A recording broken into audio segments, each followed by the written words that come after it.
Jēkabs Janševskis, Līgava, mīlestības romāns 4 grāmatās. Lasa Ulds Deisons. 4. grāmata. 2. nodaļa. Vienam ķeza, otram ķiza. Jukums tomēr neaizbrauca savā garajā ceļā, viss tūliņ jau 2. rītā, kā baroni to bija vēlējušies. Viņa tēvam radās rati tādā nekārtībā, kā ar tiem nevarēja laisties tālākā ceļā. Pāris riteņi bija tā sačebējuši, ka vajadzēja taisīt jaunus. Līdz tos pataisīja, aizveda pie kalēja un apkaldināja, pagāja daža nedēļa. Tamdēļ, ka karstākajā lauku darba laikā kalna jostiņam, kas pats bija savā saimniecībā arī amatnieks, atlika maz vaļas brīžu, kuros varēja strādāt amatnieka darbus. Bez tam puika viņam bija derens, palīgs lauku novākšanas darbā. Tālāk arī Jukums varēja uzsākt savu braucienu uz Vāciju tikai jau labi rudenī, kad labība bija pa lielākai daļai novākta. Aizbrauca viņš pamācīts tēva aizrādījumiem, kā ceļā jārīkojas ar zirgu un ratiem, un pavadīts mātes piekodinājumiem, turēties vienmēr godīgi, neaiztikt citus cilvēkus ne ar vārdiem, ne ar darbiem. Nu, māt, atteica Jukums atvedoties. Citus cilvēkus un viņu mantu manas rokas nekad neaiztiks, par to esi droša. Bet, kad es viņus arī aiztiktu ar vārdiem, par to nav nekā ko bīties, jo es māku tikai mūsu valodā runāt un rāties, un to tur Vāczemē neviens tikpat nesapratīs. Aizbrauca Jukums jaukā dienā un jaukās cerībās, kādas jaunās dienās piemīt gandrīz ikvienam, dodoties pirmo reizi tālākā ceļā, kur sagaidāms daudz kas jauns, neredzēts un nezināms. Aizbrauca Jukums pirmdienas rītā, un māte mājās no šī rīta skaitīja sevi ēdienu starpas, vērodama, kur Jukums kuru reizi varēja atrasties. Tās pašas dienas pievakarē viņa rēkoja, ka tagad viņš laikam sasniedzis kāzu vai lubu krogu, kur baros zirdziņu un paliks pa nakti. Otrdien pusdienā viņa to domāja Gavezes tūmā un vakarā Grobiņā, bet trešdien pusdienā jau Liepājā. Ceturtdien pret vakaru varbūt jau iebrauca Palangā. Tālāk viņa nespēja tam sekot, jo nezināja vairs nec tās vietas, nec to vietu nosaukumus, pa kurām tas nu brauca. Tomēr savās domās viņa dēlu pastāvīgi pavadīja arī tālākā ceļā. Garā redzēja svešus ceļus, brīžam sausus un baltus, brīžam atkal pelēki dubļainus, un pa tiem līgojam savu Jukumu, lēnā gaitā, ar mazo pakūdo losīti, godīgi un prātīgi allaž tālāk un tālāk, lejupsalēžot rikšis, palīdzenumu čunčinot, bet pret kalnu nevien ļaujot zirdziņam iet soļos, bet arī pats izlec no ratiem soļotiem blakus, brīžiem tos ar vienu vai otru roku, vai arī ar abām pastumdams, lai zirdziņam būtu vieglāk. Tālu, tālu viņam jābrauc. Dažus līdzenumus viņš lēnā gaitā ar savu losīti izlīgos, dažus kalnus izkāpinās, dažas ielejas izčunčinās, līdz nokļūst tur, tanī svešajā muižā, kuras vārdu viņa vairs neatceras. Kaut tikai Jukums to varētu atcerēties un nevajadzētu griezties atpakaļ mājās, kungam par jaunu to paprasīt. Bet laikam gan viņš atcerēsies, jo viņam tak laba galva. Un galu galā viņš to tālo muižu, kur tās lielās aitas, taču sasniegs. Ja viņš arī aizmirstu svešās muižas savādo vārdu, varbūt tālab atpakaļ tomēr nebūs jābrauc, jo rasi. Viņš iedomāsies paprasīt pretim braucējiem, kur iet ceļš uz to muižu ar tām lielajām avīm. Tā māte domās pavada dēlu viņa tālā ceļā ik uz soļa, allaž būdama tam klāt, gan ar labu padomu, gan citādi tam palīdzīga, ja tikai viņš dzirdētu, zinātu, saprastu, ko viņa sevī domā un viņam saka. Bet kaut kas no visa tā viņam gan jāsaprot, jāsajūt. Nevar taču būt, ka tās goda domas, tie vienkāršie sirsnīgie vārdi, ko domā un runā mātes sirds, paliktu nezināmi, neizprotami, nesajusti viņas bērnam, lai tas arī atrastos diez kādā tālumā. Gan jau kāda nezināma vēsmiņa, kāds saules vai mēnesis vai rietekļa stariņš, kāds sapnis, kāda paša it kā nejauša iedoma, kaut ko viņam dvēselē pavēstīs no visa tā, ko māte jūt, domā un viņam vēlē. Skaitīdama tālāk dienas, nedēļas un mēnešus, kamēr Jukums aizbraucis, māte beidzot vēro, ka nu viņš laikam sastiedzis to tālo mūžu, zirdziņu labi atpūtinājis, aunu dabūjis un nu griežas atpakaļ mājup. Ierūpst nu mātei ļoti, kaut tikai dēliņam izdotos aunu labi pārvest.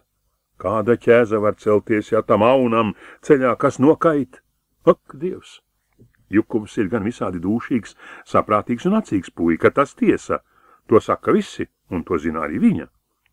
Bet par sasirgušu aitu glābšanu viņš nu dienu gan nezina ne rīta, ne vakara. Jā, citādi viss jau laikam būtu labi. Ja tik tam aunam ceļā neuziet kāda kaite. Bet, lai kā būdams, tikpat jau Dieva ziņa galu galā būs par visu. Tā māte savās rūpēs zināmā mērā nomierinās. Paiet ziema, pienāk pavasaris, sāk jau koki laisties lapās, puķis ziedos, drīz būs vasara klāt, bet no Jukuma ne ziņas, ne miņas. Ļaudis vēro, runā un melšā dažādi. Kam nekā nepiekrīt tuvāk, tie ar vieglu sirdi pasmējas, daži pat pazobojas, ka Jukums ar visu Vādzemes aunu būšot aizjucis viņā pasaulē, un šinī saulē to laikam vairs neredzēšot. Smējas un zobojas arī vēl citādi un dažādi, bet īsteniekiem, kā arī visiem, kam kalna jostienši no rādu puses, smiekli vis nenāk. Jo noskumusi ir rūpīgā māte, ar citām sievām masko runā, labi zinādama, ka visa runāšanās ar tām par dēla pazušanu būtu lieka. Ne ar kādu padomu, neviena no tām nevar viņai līdzēt, tikai viņu mēlēm rastos tur jauna barība. Sirds viņai tomēr tik smaga un pilna tāda nemiera, ka grūti nākas sevī vien nest visas šīs neizteicamās rūpes un raizes. Labprāt viņai gribētos daudz maz atvieglināt sirdi, parunājoties ar kādu citu cilvēku, kas varbūt gudrāks par viņu un kam laba sirds, bet kur tādu atrast? Viņa sevī domā dažas dienas, un beidzot rodas kāda domiņa, kura tai šķietas būt pareiza. Vīram nekā nesaka. Jostiņš jau no dabas ir tāds kluss, redzams, viņš tāpat sevī mokās ar smagām domām un iekšķīgu nemieru, un viņa negrib vīra nemieru darīt vēl lielāku. Tamdēļ par savām domām un nodomiem nesaka tam nekā. Bet svētdien pēcpusdienas izdzinusi govi ganos, viņa gatuves galā nomazgā mālbedrē kājas un gar mežmali un pa lauku starpām aiztek niedolu dižā muižā. Uzmeklē saimnieci un parunājas ar to divatā, izsūdzēdama tai savas bažas un bēdas par zudušo puiku un pavaicādama, ko gan saimnieci domājot par visu to lietu. Vai varot turēt vēl kādu cerību uz Jukuma atgriešanos mājās, ja vai tas jau nu tā būs un paliks, pazudis uz visiem laikiem, līdz ar zirgu un ratiem. Ieva, redzēdama Josteni tik norūpējušos un nobēdājušos, mierina un priecina to, kā zinādama. Nevajagot visas cerības vēl zaudēt. Brauciens tāls, ceļš nezināms. Varbūt gadījušies tur kādi šķēršļi, kāds kavēklis. Viņa jau arī runājusi ar veco Lielkungu par Jukuma pazušanu, un viņš solījies rakstīt, vai arī likt Vērgales Lielkungam prasīt, tur uz to mūžu un pieprasīt, vai puika tur jau bijis, jeb vai vispār nemaz nav tur aizbraucis. Bet līdz grāmata tādā pasaules malā aiziet un līdz atnāk atbilde, tur jau vajadzīgs atkal nezin cik mēnešu, un tāpēc tagad cits nekas neatliekot, kā tikai ciesties un paciesties. Viņa puikas sūtīšana tādā tālā ceļā jau no sākta gala ieskatījusi par lielu aplamību. Bet, kad Lielkungi bijuši to tā uz pēdām cieši nolēmuši, tad nevarējusi jaukties starpā. Tagad nu droši vien vecais Lielskungs pats nožēlojot, ka piebiedrojies trakulīgo baronu bēru iedomai, bet nu ir viss par vēlu. Viņa ar Lielkungu daudz nerunājot par šo nepatīkamo lietu, labi saprasdama, ka viņam tā ķeras pie sirds. Ja Jukums patiesi nepārrastos vairs mājās, tad baroni zirgu un ratus atlīdzināšot, par to viņa gādāšot. Tomēr tik ļauni viņa vēl nedomājot. Taisni otrādi, viņa cerot, ka Jukums šovasar pārbraukšot, lai nu ar aunu vai bez tā. Cik viņa Vādzemi pazīstot, tad tur nekādas īstas ziemas gan nesot, bet dažu ziemu sasniegot tomēr biezas kārtas sniega, vismaz apgabalis, un turoties nereti arī diezgan ilgi. Tā viņa dzirdējusi arī veco lielkungu stāstām. Un ja nu pagājuši ziemu varbūt bijis tā, tad taču pats no sevis saprotams, ka tādā laikā viņš nebūs varējis ar ratiem tik tālu tikt. Bet tam būs gribot negribot, nācies nogaidīt līdz sniegs nokūst un ceļi daudz maz apžūst. Tad varot domāt, ka viņš ziemu vairākas nedēļas vai pat dažus mēnešus turpinot no braucienu uz mājām. Tā kā, ja ne šī pavasarī, tad katrā ziņā vasaru varot gaidīt viņu pārbraucam. Ja vien viņš nav nomiris vai grūti sasirdzis, ko gan nevarot domāt, tam ka Jukums bijis izskatā stiprs un veselīgs zēns. Tā pamācīta Jostene daudz maz nomierināta gāja atpakaļ mājās, bet uzmācās viņai no atkal jaunas rūpes. Vai aunam vasaras laikā diena no dienas guļot ratos, kas nenokait, vai aunam nepiesītas kāda līgā? Karstā laikā āvis dažkārt mēdz sirkt, sevišķi griešanās kaiti tām ātri uznāk. Tā tas tā mēdz būt ejot ganos, kur taču tās dabū arī izstaigāties un izveidināties, bet guļot dienas un naktis bez pārtraukuma siltā salmu guļā ratos, kur lielas sugas aunam, vai tur viņam ar viņa garo biezo vilnu var diezin kāda kaite uziet. Viņas jucis gan ir gudrs, saprātīgs zēns, lai gan nekādas zāles viņš nezin, ar ko aitām glābjama tā griešanās kaite, tomēr griezties viņš aunam neļaus. Nē, viņš piesies to ratu krautēs tik stingri, ka tas nedrusciņ nedabūs griezties. Nu, nedrusciņ. Bet kad tik auns tad nenosprākst. Dēlam izbraucot, viņa bija tam piekodinājusi arī rītiem mostoties un vakariem gulstoties noskaitīt savu tēvs mūs. Tomēr baidīdamās, vai puika kādreiz varbūt nepiemirst to darīt viņa drošības dēļ, katru rītu un vakaru lūgdama pati par sevi Dievu, noskaitīja lieku vienu tēvs mūs, arī par dēlu. Bet no šīs dienas viņa nu ir rītiem, ir vakariem skaitījis 2 liekus tēvs mūs. Vienu par Jukumu, otru par viņa vedamo dižās sugas aunu ar garo biezo vilnu, lai Dievs uzturētu to sveiku un veselu, tā kā tas garajā ceļā un karstā laikā nesavārktu un nenobeigtos. Niedolu un Priedola muižas ļaudīm būtu daudz vairāk ko runāt, spriest un vērot par Jukuma nepārbraukšanu, jeb kā tagad jau mēdz sacīt par Jukuma pazušanu, ja negadītos cits kāds uztraucošs notikums, kas pazudušo Jukumu ar visu dižās sugas aunu aizbīdīja it kā tālāk, dodams bagātu vielu citām, jo svarīgām valodām. Lieta tā, ka Priedola muižas jaunais dārznieks, ja pagājušajā rudenī bija apprecējis tās pašas muižas nameni, un tā ar laiku bija uzticējusi vīram savu noslēpumu, ka viņu gadu notikušā jaunā tēzena sazāļošanā viņa gan esot īstā vainīgā, lai gan tas viss noticis pret viņas gribu, un viņai pašai iepriekš nekā par to nezinot. Un noticis tas tā. Viņa, būdama ar Miči visvari draugos, un dabūdama no tā zināt, ka viņam ir ļoti stipras žurku zāles, no kurām žurkas un vārnas sprākstot kā mušas, palūgusi tam iedot kādu drusku arī viņai, gribējusi aiznest tās meldru kluvjos, kur dzīvo viņas tēvs, nozāļot vecu suni. Mičs arī iedevis pīpas vākā nelielu šupsnīti, un viņa, gribēdama tam vāku tūliņā atdot, iesteigusies pieliekamā kambarī, iebērusi balto pulverīti kādā tasītē un nolikusi tasīti plaukt stūrītī pie malas, domādama vēlāk dabūt kādu papīrīti un ietīt pulveri tanī. Bet tūliņ to nepadarījusi, un galda meita klādama drīz pēc tam kungiem kafijas galdu pakampusi to pašu atlikto tasīti, ciešāk tanī laikam neieskatīdamās un balto pulverīti nemaz nepamanīdama. Kad liels kungs kādu laiciņu pēc kafijas ļoti sasirdzis, viņa ieskrējusi pieliekamajā kambarī, meklējusi atlikto tasīti, bet vairs neatradusi. Nu sapratusi, kas noticis, bet nedrīkstējusi nevienam nekā teikt. Arī izmeklēšanas tiesnesim nekā neteikusi, jo kad Mičis pats tam nesacīs, ka viņam bijušas nāves zāles, tad arī viņa to nedarījusi, baidīdamās krist bargā sodā. Dārznieks, dabūdams zināt tādas ziņas, jau tanī pašā dienā iegāja pie barona un izteica tam visu taisnību. Barons Tēzens izklausījies dārznieka stāstījumu un brīdi padomājis noteica. Labi, ka šī tumšajā lietā beidzot nākusi patiesība gaismā. Nu nevarēs vairs citu domāt par vainīgu, kuri nekā nav vainīgi. Īstie vainīgie bijuši Mičis Visvaris un tava sieva, lai gan nekā ļauna negribēdama. Žēl, ka tas cilvēks tik bargi notiesāts.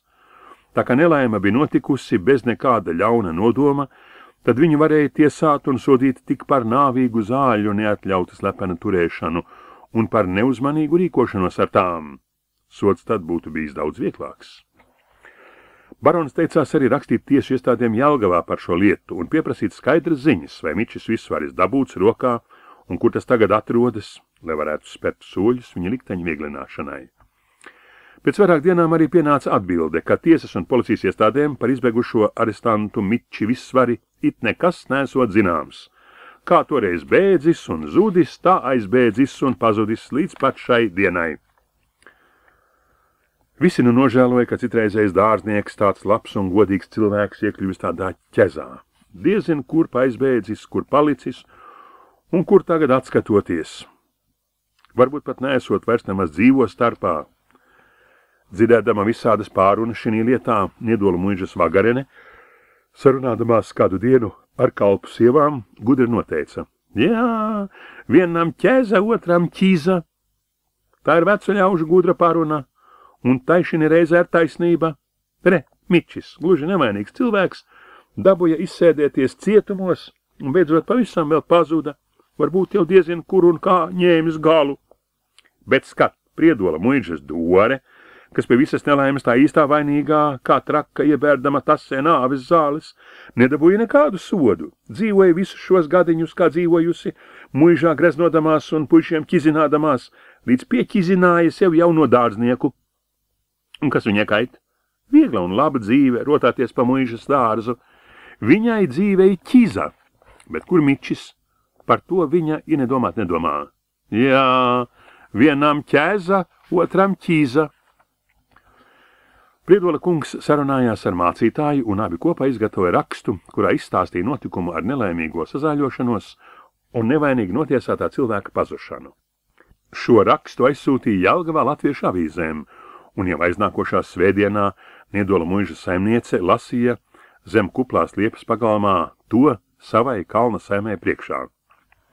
Vēlāk sanāca klausīties arī citi muižas ļaudis, un pat vaļas cilvēki no apkārtējām mājām, bet pret vakaru avīžu lapa aizceļoja arī uz Priedola muižu, kur to dārznieks tad lasīja visiem priekšā, un līdz ar citiem arī viņa Dore klausījās, kā tai viņu gadu izgājis ar balto pulverīti. Dažs pie tam paskatījās uz dārznieci ar tādu pārmetuma pilnu skatu, ka viņa nezināja, kur acis likt un lūkojas vairāk uz zemi, nekā ļaudama tām staigāt apkārt. Tagad viņa nožēlo, ka bija stāstījusi vīram taisnību. Labāk jau būtu, ja nekā nebūtu teikusi, un viss būtu palicis pa vecam. Tad neviens par viņu nerunātu, un dažs viņu tik rūgti neuzlūkotu. Nākošās dienās ļaudis vēroja, ka tagad, kur avīzēs aprakstīts viss tas notikums ar nelaimīgo sazāļošanos, laikam arī Mičis dabūšot to zināt, ja viņš vēl ir dzīvs, un tad varbūt kādreiz te ieradīšoties. Ja ne cita dēļ, tad vismaz savākt savus palikušās mantas, starp kurām bija pāris labu zābaku. Nekādu piederīgo viņam laikam nesot, jo kā viņš viņu gadu aizvests projām, tā viņa palikušās mantas te stāvot, neviens nenākot tās vākt. Ļaužu valodās daudzreiz izpaužas domas un slēdzieni par dzīves notikumiem, parādībām un viņu gaidāmajām sekām, nevien tanī ziņā, ka tie tālu pārsniedz īstenības robežas, bet nereti paredz arī pašu patiesību. Tā tas bija arī šī reizā. Kad Priedola muižas ļaudis vasaras svētku otrā svētdienā nāca no baznīcas, viņiem pārnāca līdz kāds vīrietis melnā pusmetelītī ar spožām misiņa pogām un tādu cepuri gandrīz kā zaldātam. Pārnācēji šo savado svešinieku, ar kuru pa vienu ceļu bija soļojuši, nebija pazinuši, jo visi tie tikai pēdējos gados bija ienākuši muižā uz dzīvi. Bet pašā muižā radās vēl daži ļaudis no agrākajiem laikiem, un tie uzreiz pazina svešnieku kā kādreizējo dārznieku, Visvari Miči, jebšu tas bija tagad gan svešādās drēbēs ģērbies. Starp citiem, ļoti labi viņu pazina agrākā nāmene Dore, tagadējā dārzniece. Tātad arī pirmā sāka ar viņu valodu, vāķa viņu savā istabā un aicināja svētku pusdienā. Ak, nu bija tik daudz, ko pārunāt par pagājušiem laikiem. Sanāca dārznieka istabā arī citi vecākie Priedola muižas ļaudis, kas pazina agrāko dārznieku, ar to redzēties un izrunāties. Atsteidzās arī daži no tuvējās Niedola muižas, kur Mičis agrāk bija kalpojis, un tātad arī dažiem vēl bija labā atmiņā. Runāja visi, mierīgi un priecīgi tagad pārspriezdami pagājušos notikumus, kas bijuši tik tumši un bēdīgi, bet kad visa patiesība beidzot nākusi gaismā, nesot tur vairs nec ko baiļoties, nec bēdāties. Žēl esot gan, ka Mičim, gluži godīgam, nevainīgam cilvēkam, nācies pārciest tādas grūtības, un pie tam dažs viņu domās tiešām turējis vainīgu. Laime esot liela, ka viņam Jelgavā ienācis prātā bēgt, un ka bēgšana labi izdevusies. Citādi būtu aizsūtīts Sibirijā, un tad dzimteni gadu nekad vairs nebūtu redzējis. Arī pēc tam vairs nē, kad viņa nevainība nākusi gaismā. Dzirdēdams tādas domas izsakām, Mičs teica: Tamdēļ es tik bēgu, ka zinājos nevainīgs, bet savu nevainību nevarēju nekā pierādīt. Kā namene būtu viņai iedot to baltā pulvera šupsnīti, tīši vai netīši iebērusi kunga tasē, to nevarēja iedomāties, kamdēļ domāju, ka kunga sazāļošanās nākusi no citas kādas puses. Redzēdams, ka ar labu netikšu vaļā, un negribēdams tīri ne par ko uzsākt tālo un bēdīgo arestantu ceļu uz Sibiriju, es tad nolēmu bēgt, lai arī izietu, kā iziedams, un paldies Dievam, viss izdevās labi. Bet jūrmalā melsos saviem biedriem un priekšniekiem, ka mani sagūstījuši un aizveduši sev līdzi prūšu kontrabandinieki, un tur mani turējuši visus šos gadus it kā verdzībā, līdz beidzot laimējies izbēgt. Visu dzirdēto pārunādami, vecākie ļaudis, galvas domīgi nogrozīdami, sprieda, ka cilvēki dzīvē bieži taustoties un stulbinoties it kā pa tumsu ejot, bet ceļu tālāk neredzot, darot, ko bet nezinot, vai tas nāks pašiem par labu vai par ļaunu. Tā šis pats visvara Mičis, domājies darām labu, gribēdams iznīdēt žurkas, bet kritis nelaimē, un gandrīz gājis pavisam bojā. Dore arī gribējusi tikai labu, bet pret pašas gribu aizsūtījusi lielkungu gandrīz viņā pasaulē, un Miči iegāzusi nelaimē. Jā, kā pa tumsu taustās cilvēks dzīvē, nobeidza kāds vecītis savu prātojumu. Jā, vienam ķēza, otram ķīza, noteica kāds cits. Izrunājies ar ļaudīm, Mičs uzgāja arī pie kunga, atvainoties, ka neuzmanīgās rīkošanās dēļ ar žurku zālēm pavisam pret paša gribu nodarīs tam tādas ciešanas. Priedola kungs, kas pret ļaudīm allaž bija labprātīgs un labvēlīgs, zināja arī Mičim pateikt vienotru mīļu vārdu un atlaida to ar viņam piemītošo laipnību, piesolīdams tam zirgu un braucēju, kas lai viņu aizvestu uz jūrmalu, tā kā tam nevajadzētu savu mantu nest uz muguras. Pie tam vēl viņš it kā savam bijušajam dārzniekam par labāku apmierinājumu solījās dengti ņemt priekšā siļķu judeli, kamdēļ tas vadā apkārt tik bīstamas zāles, par kādām pazīstams baltais žurku pulveris. Nebūtu viņš tās te atvedis, tad visa šī klizma, no kuras nācies cilvēkiem laikam ciest vairāk nekā žurkām, nebūtu nemaz notikusi. Apsērsis abu muižu pazīstamos un savāķis savu mantību, Mičis otrdienas rītu laidās ceļā atpakaļ uz savu dzīves vietu. Priedola muižas taļa puisis bija iejūdzis labāko darba zirgu vienjūga ratos, un tanīs nu sēdās abi iekšā. Mičis bija uzmaucies kājās jaunos garos zābakus, un pats pajokodamies, ka tie pašiem gadiem labi atdusējušies un varēšot krietni turēt. Bet muižas ļaudis, sevišķi meitas, saprata, ka viņš jaunajos zābakos gan laikam tāpēc iekāpes, ka tie vareni piestāvot pie viņa skaistā apģērba ar tik daudz spožām pogām un tādiem atlokiem, kādi šeit nebija redzēti ne kučierim, ne sulainim. Mičim visvarim aizbraucot projām, brašā dārza Anlīze 2 dienas staigāja, aizvilkusies galvas drāneli aiz acīm un ar vienu gandrīz nekā nerunādama. Tikai uz citu meitu vaicājumu, kas kaitot acis vai zobi sāpot, tā atteica, ka žēl esot cilvēka, kam dzīvē klājies tik grūti. Viņa tad citādi nevarot, kā tādam cilvēkam noraudāt pakaļ. Esot tā ļoti žēl, jo pazīstot to par ļoti labu cilvēku jau no tā laika, kad viņu gad redzējis to pirmo reizi, tur uz Ventas plosta, kur tas ar savu krustdēlu bijis visādi palīdzīgs gaudenajam skolotājam. Sirds viņai sāpot, ieceroties šo labo cilvēku un viņa smago likteni, un tā labi esot jāraud, jo viņai esot pārlieku mīksta sirds. Patiesībā viņa raudāja nevis par visvara Miča likteni, bet pati par savu. Lieta tā, ka viņa par šīm dienām, kamēr agrākais dārznieks te ciemojās divatā ar to sarunājoties, bija izmetusi dažus nepārprotamus vārdus, ka viņi divi varētu precēties. Abiem būtu nu laiks to darīt. Viņš jau pār 40, viņai ap 25, tātad vecuma ziņā esot pareizs samērs un abi jau prāta gados. Labi varētu sākt paši savu iedzīvi un droši vien labi sadzīvotu, tamdēļ, ka viens otru pazīstot par krietnu cilvēku, esot viņa arī iekrājusi. Tādus vārdus meita it nepārprotamā kārtā bija izmetusi, tikai to nebija teikusi, ka gados viņai gan jau pāri par 30. Tomēr Mičis, kas dienu mūžu bija turējies pie sen pazīstamās vecbuišu gudrības, ka meitas nebūtu nav vadājamas no vienas malas uz otru, un vēl tādu tālu gabalu kā no Priedola muižas līdz Jūrmalai, tamdēļ, ka tāda manta sastopama visās malās, nebija licies viņas vārdu saprotam un nebija devis tai nekādu atbildi. Tamdēļ tā nu skuma un raudāja.